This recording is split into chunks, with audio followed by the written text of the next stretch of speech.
Praise the lord. ఈరోజు దేవుని యొక్క వాగ్దానం, నీ సన్నిధిని సంపూర్ణ సంతోషము కలదు.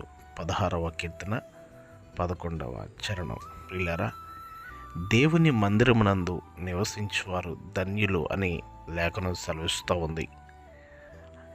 నేను వారిని నా ప్రార్థనా మందిరములో నేను వారిని ఆనందింపజేస్తాను అని దేవుడు వాగ్దానం ఇచ్చినవాడు. మనకు సంపూర్ణ సంతోషం డబ్బు వల్ల, స్నేహితుల వల్ల, రక్త సంబంధికుల వల్ల, ఉద్యోగం వల్ల, వ్యాపారముల వల్ల కలగదు. కానీ ఆయన సన్నిధిలో అనగా ఆయన ఆవరణంలో ఒక దినము గడుపుట 1000 దినముల కంటే శ్రేష్టము.